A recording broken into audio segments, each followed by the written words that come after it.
Si retired US Air Force Colonel Ray Powell, mga kababayan, na siyang director ng Sealight, na closely monitoring dito po sa activity ng mga activities ng mga Chinese sa West Philippine Sea, nag-warning na yung China, mga kababayan, is slowly taking over Rosol Reef, yung Iroquois Reef, mga kababayan, na yung Iroquois Reef, mga kababayan, na nasa loob ng exclusive economic zone ng ating bansa.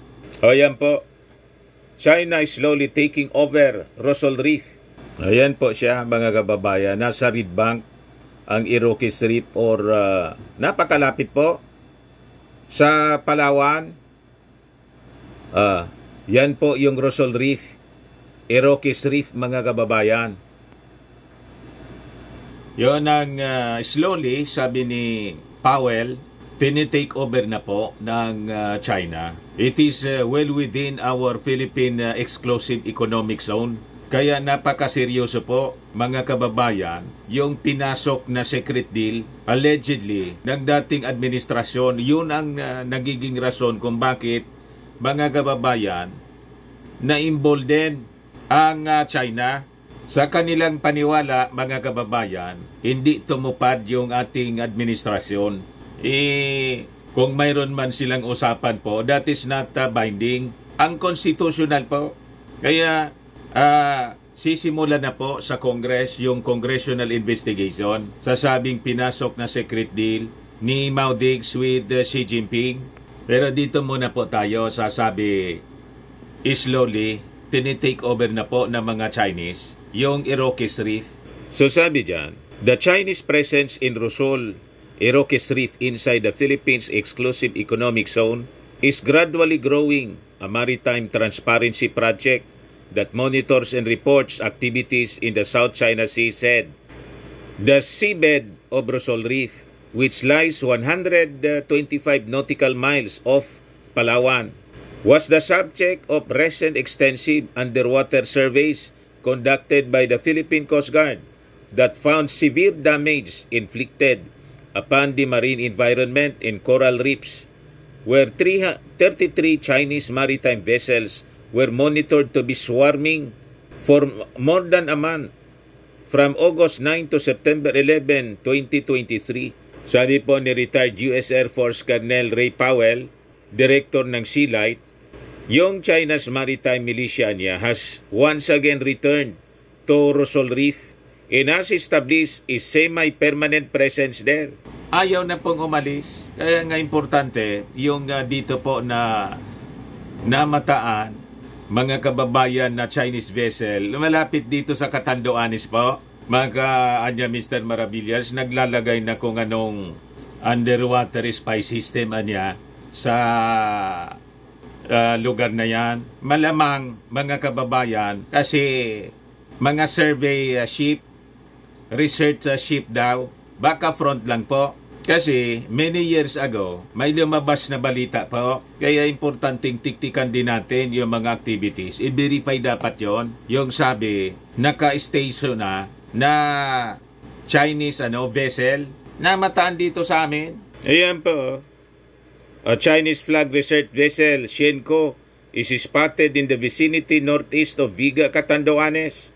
In this photo taken by Tactical Operation Wing, Southern Luzon, personnel of the Philippine Air Force, aboard a Nomad N22 aircraft on April 27, 2024. Kailangan i-check ninyo yan. Kasi baka naglalagay sila ng mga spy system, underwater spy system. Ito yung report ng CNN, mga kababayan, noong 2017 pa. Tuesday, May 30, 2017, Beijing. CNN report po siya. Beijing plans underwater observation system in South China Sea. Baka mga ganyan po yung nilalagay nila.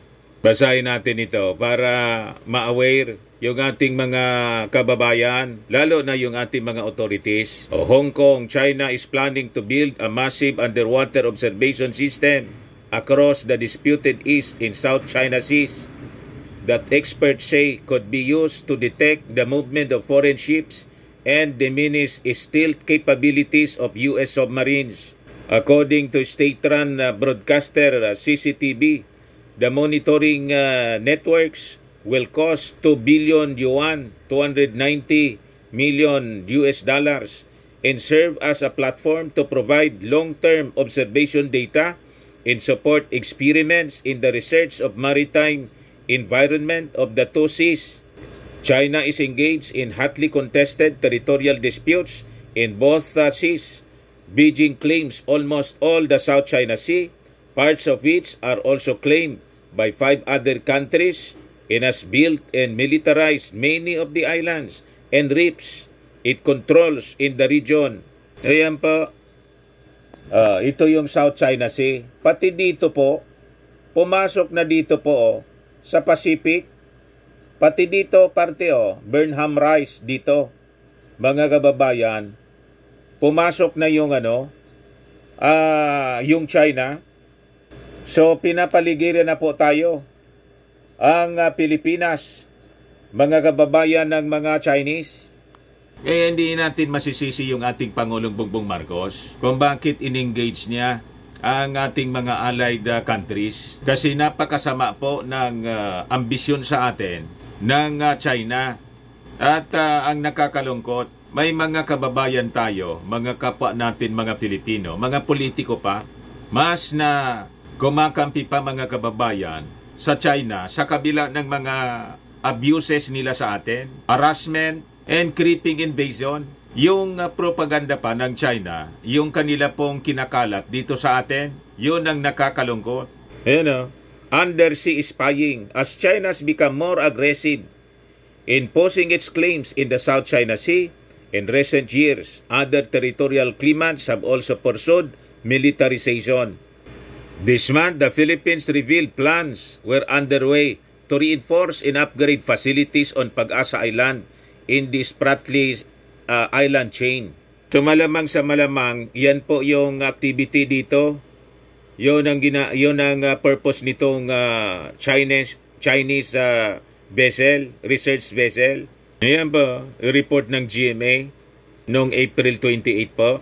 Sabi ko sa inyo, mag-ingat po tayo kasi pati po sa politika nangingialam na sila. Ang gusto nila mga kababayan na umupo sa mga local at national positions, lalo na sa pagkapangulo, yung friendly po sa kanila. So critical po mga kababayan ang midterm election sa 2025. Pag hindi po kayo nagising at patuloy kayong magpapaloko dito sa mga pro-China propagandist po, mawawalan po tayo ng bansa. Yung mga anak natin, wala ng bansa. China na yung may-ari po ng ating bansa pagdating ng araw. Gusto ninyo yung ganun po? So, we need to unite mga kababayan. At kung ayaw na makipag-unite sa atin, yung ibang mga Filipino, kasi nga po, traidor, wag nating isosupport sila sa kanilang mga ambisyon na magkaposisyon po sa gobyerno. So sabi dito sa balita po, the seabed of Rosol Reef, which lies 125 nautical miles of Palawan, was subject of recent extensive underwater surveys conducted by Philippine Coast Guard. Yan po si retired Colonel Powell ng US Air Force. Powell said recent satellite photos show the size and composition of China's current presence in the sea. So sabi niya, yung Sea Light niya through its partnership with Sky-Fi obtained an April 22 satellite photo showing 2 groups of rafted Chinese ships at the southern end of the reef. One group composed of 5 ships and one group composed of 2. Ang rafting, sabi po ni Sea Light analyst Gaut Fries, refers to the gray zone tactic of tying ships together at anchor to establish semi-persistent floating outposts that are difficult to disperse due to their collective mass. So sabi po ni Powell, yung mga barko na monitor in Rosol Reef are generally components of China's People's Armed Forces Maritime Militia, known as Spratly backbone fishing vessels. So ito ang Spratly backbone fishing vessels. Based on a report by Asia Maritime Transparency Initiative, ay tumatanggap ng generous government subsidies to remain at sea nearly the entire year, specifically to assert China's maritime claims. Kaya hindi na po sila umaalis doon. Naging halos permanente na para palakasin po ang kanilang pangangamkam sa lugar po ng karagatan na hindi po sa kanila.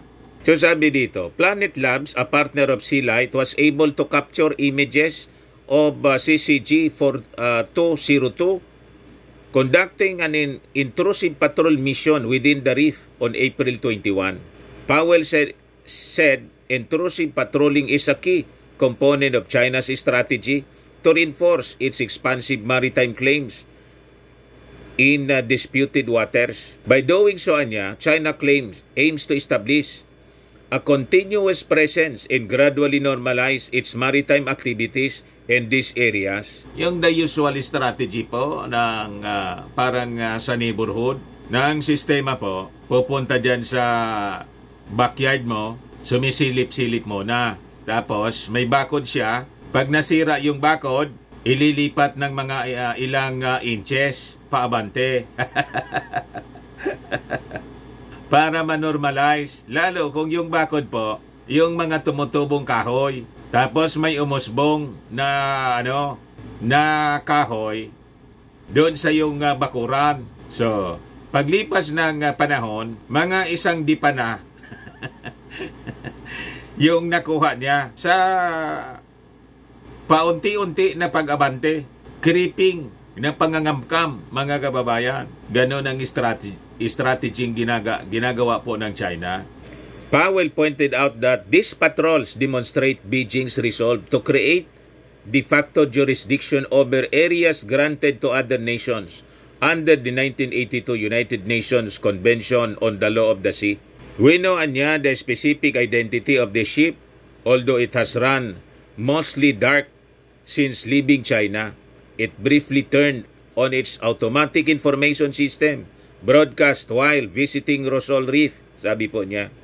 The state of the seabed of Rosol Reef is one piece of evidence that the Philippine government plans to use when it files an environmental case against China before the Permanent Court of Arbitration in The Hague, Netherlands, for its alleged numerous destructive activities in the West Philippine Sea.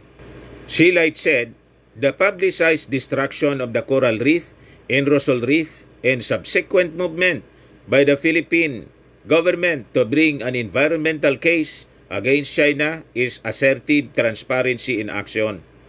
However, Powell said, with the ongoing soft occupation of the reef by China, one of these days people will find out that Rosol has been permanently occupied by Beijing. Kaya importante po, we increase our presence and activities dito po sa West Philippine Sea. Pag hindi po, uubusin yan ng China.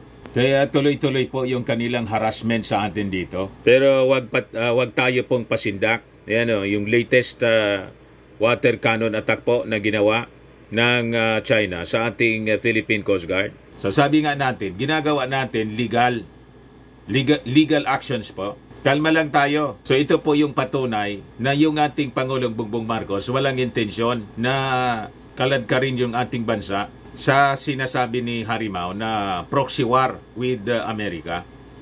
Proxy war ng Amerika sa China. Walang ganun po. Ang lahat ng sinasabi po ni Harimau, propaganda narrative po ni Xi Jinping.